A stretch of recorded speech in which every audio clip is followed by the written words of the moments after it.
హైదరాబాద్ ఐబొమ్మ కేసులో దర్యాప్తు ముమ్మరం చేశారు పోలీసులు. ఇవాళ చెంచల్గూడ జైలు నుంచి రవిని కస్టడీలోకి తీసుకోనున్నారు పోలీసులు. ఐబొమ్మ కేసులో రవికి 5 రోజుల కస్టడీకి అనుమతించింది నాంపల్లి కోర్టు. రవి నుంచి మరిన్ని కీలక విషయాలు రాబట్టేందుకు ప్రయత్నిస్తున్నారు పోలీసులు.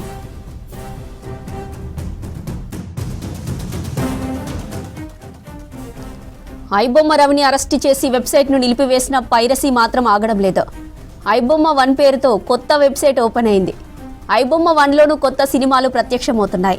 ఏదైనా సినిమాను క్లిక్ చేస్తే మూవీ రూల్స్కు రీడైరెక్టర్ అవుతుంది. ఐబొమ్మ ఎకోసిస్టంలో 65 మిర్రర్ వెబ్సైట్స్ ఉండగా అందులో ఐబొమ్మ 1 ప్రచారంలోకి తీసుకొచ్చినట్లు భావిస్తున్నారు పోలీసులు.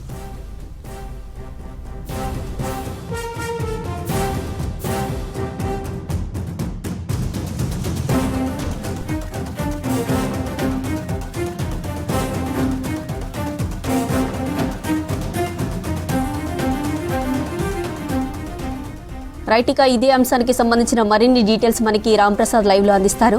రాంప్రసాద్, ఐబొమ్మ రవి కేసు విచారణ అప్డేట్స్ ఏంటి?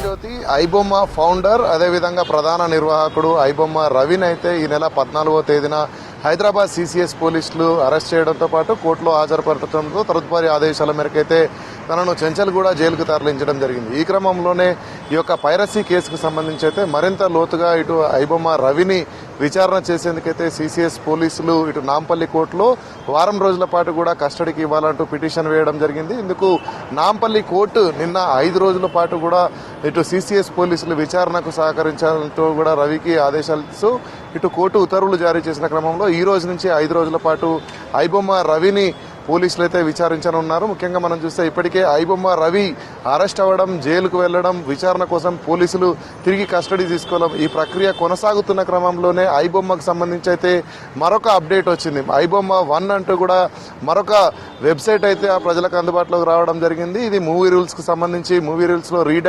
డైరెక్ట్ అవుతూ అయితే ఐబొమ్మ 1 ప్రజల ముందుకు మళ్ళీ వచ్చింది. అందులో కూడా తెలుగు సినిమాలతో పాటు వివిధ రకాల సినిమాలు కూడా అందుబాటులోకి రావడం జరిగింది. సో దీనిపై అయితే పోలీసులు కొంత కలవరం సృష్టిస్తుందని చెప్పవచ్చు. ఎందుకంటే ఇప్పటికే సినీ ఇండస్ట్రీలో తెలుగుతో పాటు వివిధ భాషలకు సంబంధించినటువంటి సినిమాలన్నింటినీ కూడా ఎప్పటికప్పుడు అప్లోడ్ చేస్తున్నటువంటి యొక్క ఐబొమ్మ పైరసీని గుట్టు రట్టు చేశామని పోలీసులు భావిస్తున్న క్రమంలో ఇటు ఐబొమ్మ రవి అరెస్ట్లో కూడా మనం చూడవచ్చు.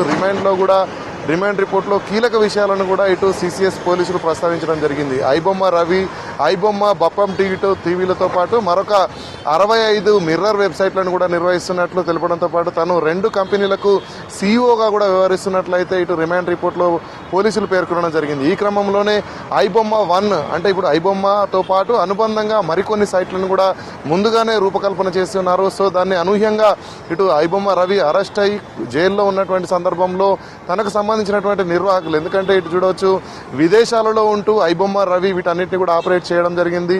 తనకంటూ కూడా ఇటు గ్లోబల్ మార్కెట్లో తనకంటూ చాలామంది తన కోసం పనిచేస్తున్నారని కూడా ఇటు రవి తన ఎంక్వైరీలో చెప్పడం జరిగింది. సో ఈ క్రమంలోనే ఈరోజు అనూహ్యంగా ఈరోజు తెలంగాణలో ఉన్నటువంటి హైదరాబాద్ పోలీసులు అయితే ఈరోజు 5 రోజుల కస్టడీలో భాగంగా విచారణ ప్రారంభించడానికి కొంత సమయం ముందే ఈ యొక్క ఐబొమ్మ సంబంధించినటువంటి 1 ఒకటి వెబ్సైట్ ప్రజల్లోకి అందుబాటు రావడం అయితే కొంత చర్చనీయాంశంగా మారిందని చెప్పవచ్చు. ఎందుకంటే ఇటీవల హైదరాబాద్ సిపి కూడా ఈ యొక్క పోస్టు సంబంధించినటువంటి వివరాలను వెల్లడిస్తూ కూడా తెలుగు సినిమాలో కాదు, అదేవిధంగా సుమారు 25,000 సినిమాలు కూడా పైరసీ చేసినట్లు విలేకరుల సమావేశంలో చెప్పడం జరిగింది. సో ఐబొమ్మ రవి అరెస్ట్ అనంతరం అయితే ఐబొమ్మను ఇటు సీజ్ కూడా చేయడం జరిగింది. ఐబొమ్మ ప్రసారాలను కూడా నిలిపివేయడం జరిగింది.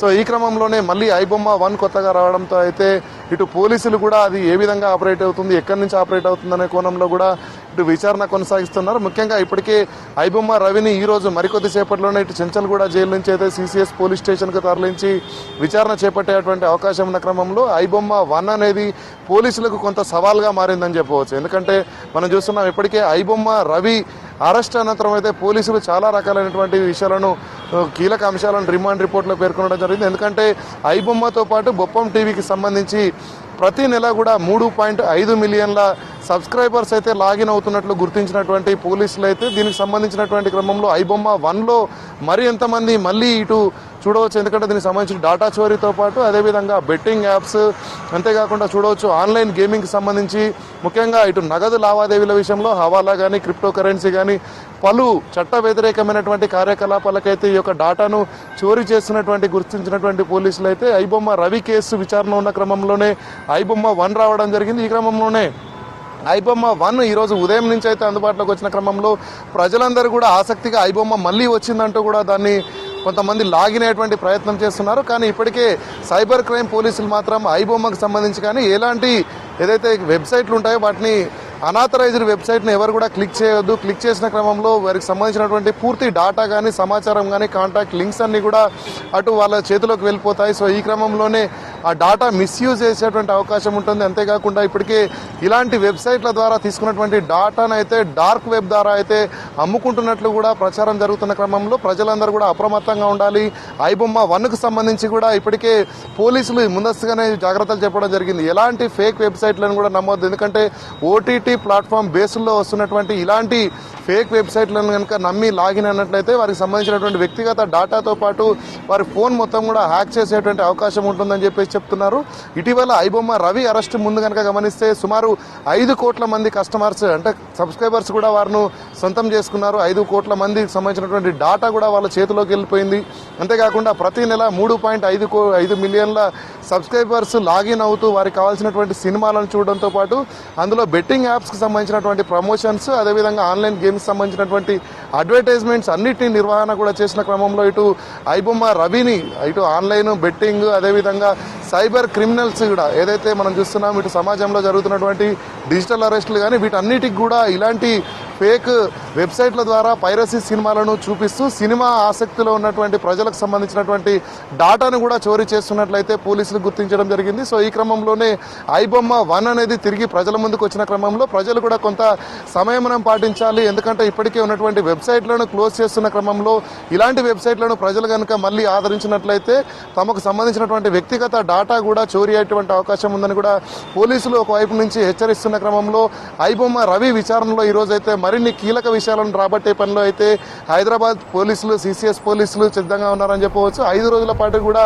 సిసిఎస్ పోలీసులు ఐబొమ్మ రవిని విచారించి దీనికి సంబంధించినటువంటి ఎవరెవరు ఉన్నారో తనతో ఇప్పుడు మనం చూడవచ్చు ఇటు ఏపీ, తెలంగాణ నుంచి ఆఫ్రికా, యూకే కంట్రీస్ వరకు కూడా తన యొక్క సామ్రాజ్యం విస్తీర్ణం పెంచుకున్న క్రమంలో దానికి సంబంధించి ఎలాంటి లావాదేవీలు జరిగాయి, ఎలాంటి కార్యాచరణ చేశారు, ఏ విధంగా నిర్వహించాలన్నటువంటి అన్ని కోణాలలో కూడా పోలీసుల దర్యాప్తు విచారణ అనేది కొనసాగేటువంటి అవకాశం ఉంది. Jyothi. Right Ram Prasad, thank you.